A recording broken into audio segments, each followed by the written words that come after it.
여름 최고의 블록버스터 그가 온다. 국어엔 이 선생.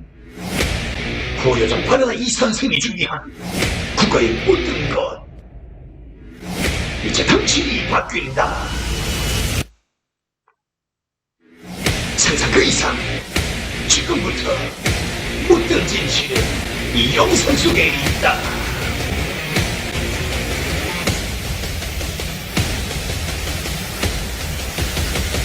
네, 처음에는 이렇게 재미있는 수업인지 몰랐어요. 정말 깜짝 놀랐죠. 정말 유익한 수업이었어요. 정말 환상적이었죠. 정말 재밌어요. 정말 보는 내내 정말 재미있었습니다. 국어엔 이 선생. 국어의 이 선생. 수학처럼 날아서 국어처럼 쏜다. 국어요정. 바다 이 선생. 네, 엑스, 우와. 자, 시작합니다. 렛츠고, 붕아빵. 저 이렇게 생겼어요. 수학처럼 날아서 국어처럼 쏜다. 꼬리에 꼬리를 무는 국어 문법입니다. 국어가 마치 수학처럼 풀리는 기적을 보여드립니다. 며칠과 몇 일 중 어떤 것이 맞는지 증명하시오. 자, 정답은 며칠입니다. 어문 규정에 따르면 어원이 불분명할 경우 그 어형을 밝혀 적지 아니한다고 하였으므로 며칠이 정답입니다. 만약 몇 일이 맞을 경우 필요한 문법적 가정, 많은 억지를 부려야 합니다. 몇과 일로 직소 분석. 직소 분석은 IC 분석이라고 하는 건데요. 자, 이 직소 분석이 되어야 합니다. 자, 직소 분석이라고 하는 것은 조어의 과정, 단어와 단어가 결합하여 만들어지는 과정을 분석하는 겁니다.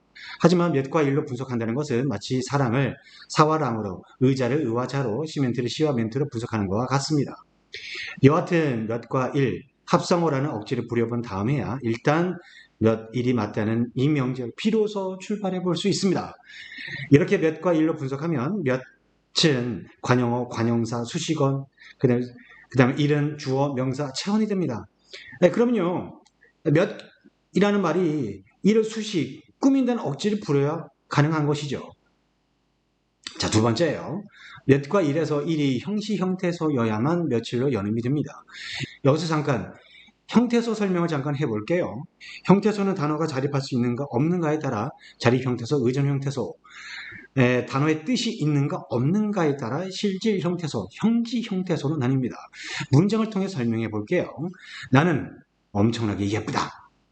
나라고 하는 것은 자립이면서 실질, 너는 의존이면서 형식, 그 다음에 엄청이란 말은 의존이면서 실질, 나는 의존이면서 형식이 되겠죠. 걔는 의존이면서 형식이 되겠고요. 예쁘는 의존이면서 실질이 될 겁니다. 다는요, 의존이면서 형식이 됩니다. 자, 여기서 꿀팁은요, 전미사와 어미, 조사는 항상 의존 형태소이면서 동시에 형시 형태소일 수밖에 없습니다. 어간은 의존이면서 실질입니다. 어간? 어간이라고 하는 것은 어미와 결합하는 어간, 어미. 너무 헷갈리죠? 어간이 무엇일까요? 어간은 동사와 형용사가 활용할 때 바뀌지 않는 부분입니다. 활용하는 언어라고 해서 용언이라고 하죠. 활용이라는 말은 동사와 형용사의 형태, 모양이 바뀌는 것입니다. 말씀 어자, 줄기 간자, 말의 줄기는 안 바뀌죠. 예쁘다, 예쁘니, 예쁘고, 예쁘며에서 예쁘, 여러분들 좋아하는 말이죠. 예쁘라는 말은 안 바뀝니다. 예쁘 뒤에 오는 다, 니, 고, 면은 어미입니다. 어미는 말씀 어쩌 꼬리 밑자 말 끝에 오는 말이죠. 자, 그 다음에 그래서 먹다 먹으니 먹고 먹어서 가다 가니 가고 가서. 자, 정리해 볼게요. 먹다에 먹은 어간, 다 뒤에 붙는 은이, 고, 을, 자, 이런 것들은 다 어미가 되겠죠. 용어는 활용시 바뀌지 않는 부분 어간 정리합니다. 다시 한번 정리합니다. 어미는 용어의 활용시 바뀌는 부분이에요. 자, 먹이라고 하는 것은 어간, 그 뒤에 하는 것은 은이, 곧, 것을, 어서는 어미, 을과 어서는 어미가 되겠습니다. 그럼 어근은 뭘까요? 어근이라고 하는 것은 말씀 어째 뿌리근, 이제 뿌리는 안 변하죠. 어근은 전미사와 결합합니다. 다시요, 아까는 어간이라고 하는 것은 용언의 활용시 결합하는 어미를 얘기하는 거고요. 그 다음에 어근은 전미사와 결합합니다. 어근은 단어를 만들 때 활용됩니다. 어근은 실질 형태소입니다. 어근의 결합은 세 가지 유형이 있습니다. 어근 대 어근은 책상, 부모, 돌다리, 작은 형, 접처럼 합성어가 되고요. 그 다음에 어근, 전미사와 같이 파생어가 됩니다. 부채질, 장꾸러기, 나무꾼 이런 것들이 있고요. 자, 접두사, 어근 이것도 파생어입니다. 덮어선, 개사이고, 헛수고가 되겠습니다. 다시 정리해보자면 어근, 덮개가 있었을 때 덮은 어근이고요. 개는 접서입니다. 덮개는 개의 실질적인 뜻은 없으나 덮다의 개로 덮어서 개가 되면서 활용되면서 덮음사를 동사해서 명사를 바꾸어줍니다. 자, 다시 정리해 볼게요. 어근이라고 하는 것은 말의 뿌리가 되는 부분, 즉 실질적인 부분을 나타내는 부분입니다. 접서는 어근에 첨가되어서 새는 음이나 문법 기능을 나타내는 형태소가 되겠죠. 자, 그래서 어려우면요. 다시 한번 잘 따라오세요.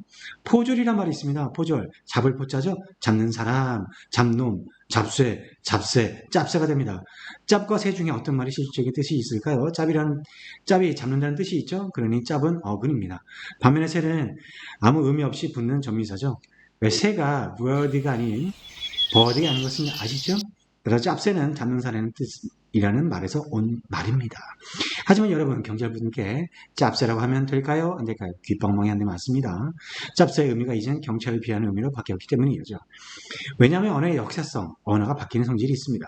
놈, 일반적으로 사람을 지칭하는 말에서 사람의 비하는 뜻으로 바뀌었죠. 그다음에서 어리는, 어리석은에서 어리다는 뜻으로 예쁘다, 어여쁘다, 불쌍하다, 가엾다 해서 pretty, beautiful, lovely로 바뀌었죠. 다시 한번 말씀드리지만 경찰분들께 짭새라고 하시면 안 됩니다. 경찰님들 사랑합니다. 그럼 다시 정리합니다. 어간은 어미와 결합하고 어근은 접사와 결합합니다. 어간은 동사, 형용사 활용할 때, 어근은 단어를 만들 때 만들어집니다. 결합합니다. 알아두셔야 됩니다. 자, 그럼 이제 연음을 알아볼게요. 연음이라는 한 음소가 인접한 음소로 연결되는 것인데 쉽게 얘기해 볼게요. 그냥 앞말의 받침이 뒷말로 이사하는 것입니다. 따라서 연음 법칙이란 뒷말의 모음으로 시작하는 형식 형태소일 때 앞말의 받침이 이사오는 것입니다. 뭐라고요? 이사오는 거라고요. 형식 형태소는 조사, 어미, 전미사인 거 잊지 않고 있죠? 예를 들어 옷이, 옷을, 먹으니, 같은, 있어, 높이처럼 연음되는 것이죠. 그래서 다시 우리 주제인 몇과 일로 돌아와서 보자면 이 일이 형식 형태소여야만 그대로 연음이 된답니다. 알겠죠? 하지만 일은 형식 형태소예요. 실시 형태소가 뒤에 올 경우 일단 대표음으로 뭐라고요? 대표음으로 바뀌고 난 뒤에 연음이 됩니다. 즉 음절의 끝소리 규칙이 적용된다는 것이죠. 잠깐 음절의 끝소리 규칙에는 무엇일까요? 음절은 소리 끝소리인 즉 종성 그것도 어렵다 하면 받침이라고 하면 쉽죠. 따라서 음절의 끝소리 규칙은 받침 규칙입니다. 모든 받침은 그대로 발음나지 않습니다. 자, 기역, 니은, 디귿, 리을, 미음, 비읍, 이응 이 받침은 대표로 발음되죠. 가느다란 물방울로 외우시면 쉽죠. 근데 이상하게 그녀 다리만 보여, 그놈 다리만 보여 이렇게 외우지 맙시다. 교육적이지 않아요. 모두 낫으로 발음됩니다. 나머지 받침인 그느드, 그느르무, 부으는 그대로 자기 받침 발음만 하는 걸 알 수 있지요. 자, 그래서 자기 받침만 발음한다는 얘기는 그를 발음되고 느는 발음하면 되잖아요. 그죠? 예. 자, 꽃이라고 하는 것은 꽃이 옷이 뒤에 이가 형식 형태이므로 그대로 연결됩니다. 꽃 뒤 됨에 그 다음에 꽃 뒤로 발음되고요. 옷 안, 그 다음에 옷안으로 뒤에 위와 안이 실질 형태이므로 일단 대표형으로 연음된 뒤에 연음이 됩니다. 6번째입니다. 따라서 몇일로 발음해야 합니다. 하지만 몇일은 니은 첨가가 일어나는 현상입니다. 즉 니은 첨가예요. 니은 첨가 다시 얘기해 볼게요. 합성어나 파생어일 때 앞말이 받침으로 끝나고 뒤에 말이 이야 여여유일 때 니은이 첨가되어서 니나 연연으로 발음됩니다. 이미 앞에 몇과 일은 합성어라는 억지 가정을 하고 시작했죠. 자, 이렇게 되면요 어떻게 되냐면요 몇일이 되고 몇일 니은 첨가가 됩니다. 그리고 또 여기서 다시 또 자음동화 중 비음화가 일어납니다. 몇일 뒤에 니은이 앞에 받침 디귿을 울림소리로 바꾸죠. 몇일로 발음해야 됩니다. 자음동화 중 비음동화가 일어나는 것이죠. 자음동화는 잠시 후 말씀드릴게요. 따라서 몇일은 몇일, 몇일, 몇일, 결국 몇일로 발음됩니다. 짜잔, 정리되었습니다. 정리되었어요, 여러분. 며칠과 몇 일의 발음이 대결이 아닌 며칠과 몇일의 대결이었습니다. 하지만 우리는 몇일이라고 발음하지 않죠? 그럼 여러분 며칠이라고 쓰지 맙시다. 자, 끝났나요? 아직 남아있는 게 있군요. 11번째예요. 하지만 우리는 누구도 몇일이라고 발음하지 않습니다. 정말 잘못된 발음이죠. 그런데도 우리는 며칠과 며칠로 며칠 헷갈려 할까요? 그건 몇 달이라는 단어가 있기 때문입니다. 몇 달이라는 단어가 있으니 며칠, 몇일이라고 짐작해 버리는 것이죠. 언어의 유추 현상이 발생됩니다. 언어의 유추 현상이라고 하는 것은 A의 단어로 인해 B의 단어도 그럴 것이라고 생각하는 것이죠. 언어의 유추 현상이라고 하는 것은 장점과 단점으로 나눠볼 수 있습니다. 여기서 장점, 단어의 생산을 쉽게 한다는 것이죠. 계열이 있습니다. 계열은 계열의 대표적이죠. 소금, 소름, 이름, 저음, 주름, 기름입니다.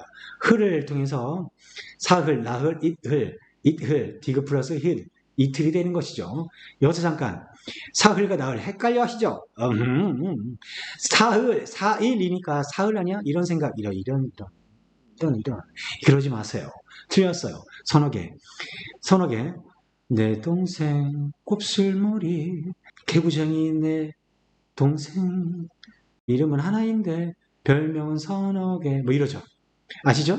서너 개라고 했을 때 세, 네 개, 즉 사흘은 3에서 서에서 온 말입니다. 나흘은요 너에서 온 말이에요.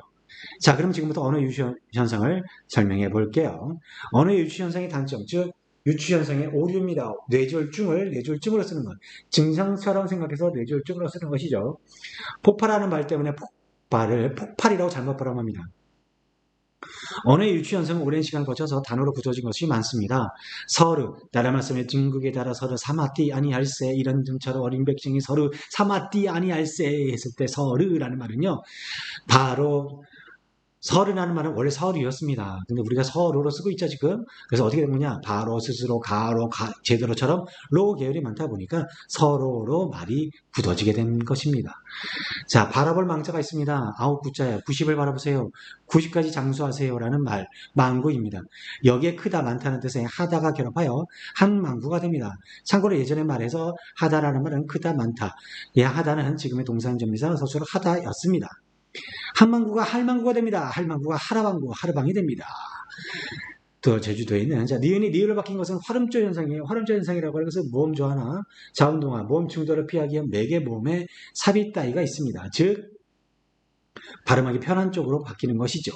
화름조 현상에는요. 한 어머니가 할머니가 되고요. 한 아버지 6월이 6월 되고 이건 욕 같아요. 이거는 10월이라고 하죠. 여기서 잠깐 모음 조화가 뭘까요? 모음 조화는 간단해요. 양성모음, 양성모음끼리, 음성모음끼리 어울리는 현상입니다. 그럼 또 여기서 양성모음 또 볼까요? 해는 밑에서 떠오르죠? 그래서 오가 되겠습니다. 그래서 해는 도는 쪽, 동쪽에서 떠오르죠? 그래서 아가 됩니다. 해는 밑으로 지죠? 이렇게 떨어집니다. 해는 왼쪽, 서쪽으로 지죠? 그래서 어가 됩니다. 자, 여러분, 해가 뜨는 모양에 따라서 음성, 양성으로 기억하는 거 쉽죠? 정리해서 보자면 오와는 해가 떠오르는 모양 같으니 밝고 가벼운 느낌이 나는 양성모음입니다. 팔라팔라, 퐁당퐁당, 알록달록, 찰랑찰랑한 정말 밝고 가벼운 느낌이 나죠. 우와는 어는 해가 지는 모양 같으니 어둡고 둔탁하고 무거운 느낌이 나는 음성모음입니다. 펄라펄라, 퐁당퐁당, 얼룩덜룩, 철렁철렁은 정말 좀 무겁고 자 그렇습니다. 참고로 의도 음성모음입니다. 글썽글썽 어두운 느낌이 나죠. 자, 그 다음에 잠깐 모음 조화는 왜 이렇게 많이 없어졌을까요? 모음 조화는 사라지고 있습니다. 그 이유는 뭘까요? 16세기 중반에 와서 의와 대립하는 아리아가 음가, 소리가 동요되기 시작하면서 동요됐다는 얘기는 없어지기 시작한다는 얘기예요. 모음자 형성이 파괴되기 시작합니다. 여기에 더해서 애와 애음이 단모음화됩니다. 급격한 변화를 거치면서 19세기에는 이미 현대구가 똑같은 양상을 띠게 되는 것이죠. 잠깐, 모음 조화는 모음 동화입니다. 앞에 말이 양성이면 뒤에 말도 양성이죠. 모음 동화예요. 동화라고 하는 것은 앞에 말 어떤 영향, 인접한 때문에 바뀌는 것이죠. 자, 앞에 말이 양성이면 음성이면 또 뒤에 말도 음성이 되는 것이니 어쨌든 그래서 모음 조화는 동화가 되는 것이죠. 그럼 여기서 잠깐 모음 조화는 화자 입장, 즉 말하는 사람이 편하게 발음하기 위한 것입니다. 수모, 까까처럼 말이죠. 하지만 모음조합 파괴는 이화 현상으로 봐야 합니다. 이화 현상이라고 하는 것은 청자 입장, 즉 듣는 사람을 위해서 잘 전달하려고 하는 것이 목적이겠죠. 모음조화, 즉 동화라면 고마와, 주화, 추와, 주와, 구와, 더와, 매와 라고 생각해야 되지만 이게 다 모음조화가 파괴되면서 고마워, 추워, 주워, 구워, 더워, 매워 이렇게 하겠죠. 자, 그래서 발음을 정확하게 하여 듣는 사람에게 더 전달하게 쉽게 하려고 이화 현상으로 고마워, 추워, 주워, 구워, 더워, 매워라고 하는 겁니다. 여기서 꿀팁. 비읍, 불규칙 용언 중에 도와 고화만 빼고 모두 음성모음, 워로 바뀌었습니다. 그럼 다시 잠깐 비읍, 불규칙 용언이 뭘까요? 어간은 안 바뀐다고 했죠. 그런데 어간, 비읍이 와, 워로 바뀌어버린 것입니다. 그래서 불규칙 용언이죠. 고맙다가 와로, 고맙다가 고마워로, 춥다가 추워로, 춥다가 주어로, 어간, 비읍이 와, 워로 바뀌는 것입니다. 좀 더 설명해 보자면요. 역사적으로 순경은 비읍, 그러니까 비읍, 이 비읍은, 순경은 비읍은 우, 와로 교체되었습니다. 두없다가 도와로, 고없다가 고와로, 아름다워로, 고맙다가 고마워로 바뀌게 된 것이죠. 그리고 여러분, 주서 잘못 사용하시죠? 이런 그러시면 안 됩니다. 이게 주섬으로 현재 흔적이 남아있긴 해요. 하지만 듣다가 비읍 불규칙 용언이니 주어가 되는 것이죠. 모음 충돌을 피하기 위한 매개 모음의 삽입. 이건 또 뭔가요? 자, 볼게요. 강아지, 소아지. 각 단어의 어원은 나중에 영상을 따로 올려드리도록 하겠습니다. 가이, 마이, 가이, 소, 아지 사이에 매개음 응을 삽입해서 발음을 편하게 하는 것이죠. 매개음 자음 충돌에 의한 자음 탈락도 있습니다. 평양을 피양이라 하고요. 통영을 토영이라 합니다. 승림을 승림이라 하고 한 것들이 다 자음 충돌에 의한 자음 탈락도 있는 것이죠. 여기서 자음 충돌이 또 어디 있죠? 잘 보세요. 평양의 편은 이중모음이에요. 이중모음의 이는 벼의 위치가 바뀌는 것이죠. 그래서 이는 자음의 성질과 모음 성질 두 가지를 모두 갖고 있습니다. 이거를 반자음이라고 하고 반쪽이 자음이니 반모음이라고 해도 되겠죠. 참고로 자음은 장애를 받고 나오는 장애음입니다. 앞에 이 모음을 발음할 때 일반 모음처럼 부드럽게 편하게 발음하지 않습니다. 천천히 이와 어를 발음해 보시면 이 모음에서 발음이 걸립니다. 즉 발음의 장애가 발생하는 것인데 자음 계열이 장애음이라고 하는 것이 아시겠죠? 자음이라고 하는 것은 크게 장애음과 울림소리, 니은, 리을, 이응, 미응으로 이루어져 있습니다. 평의 이응도 자음이에요. 이응은 초성에 올 때는 소리값이 없습니다. 무음입니다. 그래서 초성의 이응은 자음이 아닙니다. 하지만 받침의 이응은 자음이죠. 뒤에 양에서 야는 이중모음입니다. 이 플러스 아로 구성되어 있죠. 그래서 평이라는 단어에 있는 편은 피가 되면서 반모음화 되는 것이죠.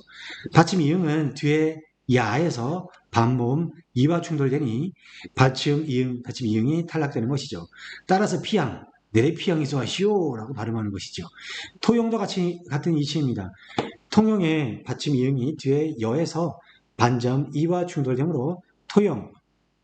그 고양이 토요이가 얼씨로 반갑네. 이렇게 얘기하는 것이죠. 자, 참고로 목사님인가 목사인가요? 목사라고 하는 것은 스승사자를 붙인 것이므로 님을 붙이는 것은 어색합니다. 마치 교사님 안 하는 것처럼 말이죠.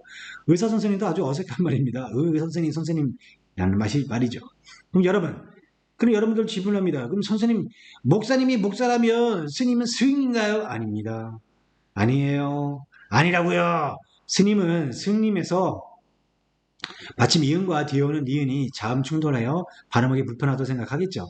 그래서 스님이 되는 것이죠. 됐습니까? 자, 그러면 또 의문은 났습니다. 스님인데 스승님은 또 어떻게 된 건가요? 스승님은 스승 뒤에 휴지, 즉 쉬었다가 발음합니다. 그래서 스승님이라고 발음하는 것이죠. 그래서 스승님이라고 발음하면 원래 단어 형태가 없어지므로 의사소통에 문제가 생깁니다. 하는 것이죠. 자, 그럼 선생님, 마지막으로요. 선생님, 그러면 자음동화가 뭐죠? 물림소리 자음이 안 울림소리 자음을 울림소리로 자음으로 만드는 것입니다. 또 어렵죠? 방방을 생각해 볼게요. 누군가 이렇게 뛰면요. 방방에서 가만히 있던 사람도 갑자기 붕 뜨게 되죠. 울림소리는 바로 그 원리입니다. 어우, 재밌겠어요. 그죠? 그래서 자음동화는 비음동화와 유음화 두 가지가 있습니다. 우선 비음화부터요. 하나하나 풀어내 볼게요. 자음 중에 울림소리는 니은, 리을, 이응, 미음, 노랑 양말로 배우시는 거 아시죠? 이 중에 니은, 이응, 미음은 비음, 그냥 리을은 리을만 유음입니다. 자, 여러분 코를 막고 더 정확하게는 콧구멍을 손가락으로 막아볼게요.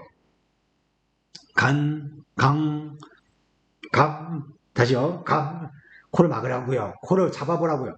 간, 아니 간, 강, 감. 근데 각 해볼까요? 각, 갓, 갑. 코에서 발음이 안 나죠.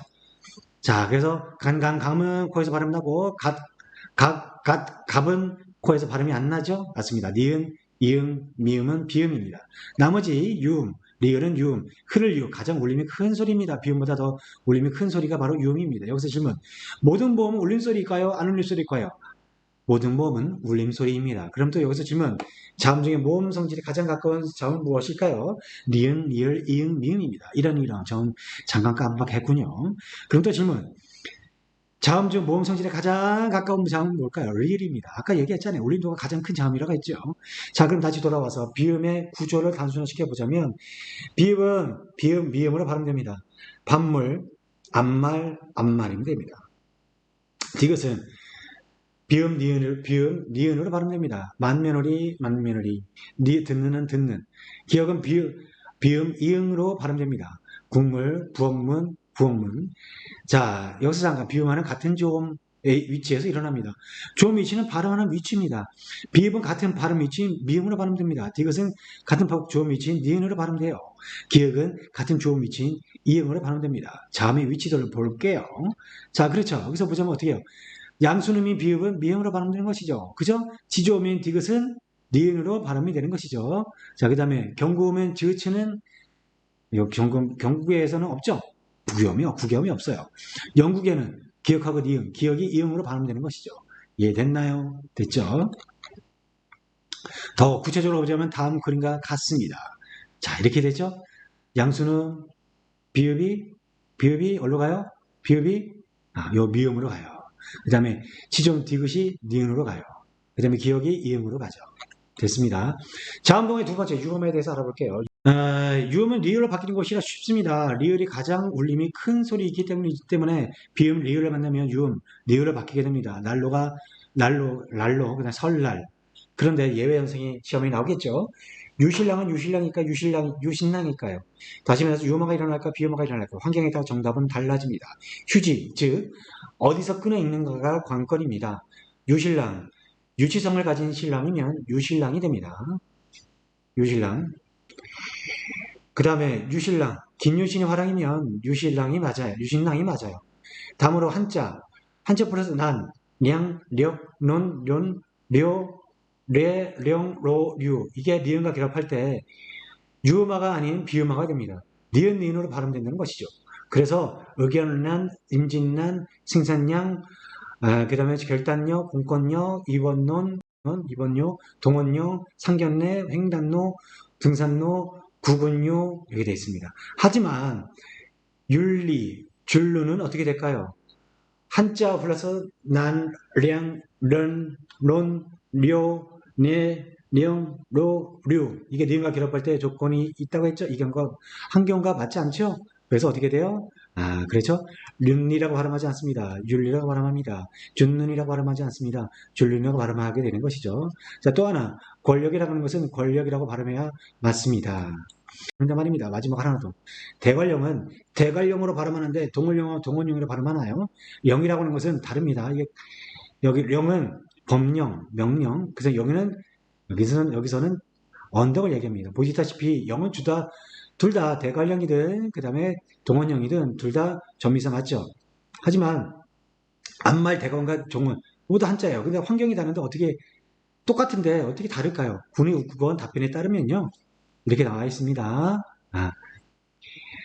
한자 니은과 리을이 결합하면 리을을 발음하는 경우도 있지만 니은을 발음하는 경우도 있습니다. 예를 들어서 권력의 표준 발음 권력인 반면 공권력의 표준 발음은 공권력을 발음하는 예라고 볼 수 있습니다. 이는 실제 발음을 고려해 정한 것이기 때문에 니은으로 발음하는 단어와 리을로 발음하는 단어로 볼 수 있습니다. 사전에 그 발음을 표시하기 때문에 사전의 발음 정보를 잘 살펴보시는 것이 가장 정확한 발음 방법입니다. 이라고 되어 있습니다. 여기서 포인트는 실제 발음 고려했다는 것인데 결국 외워라는 말입니다. 국립 국어원을 원망하지 마세요. 대관령은 대관령, 동원령은 동원령 외워두자고요. 여기까지입니다. 여러분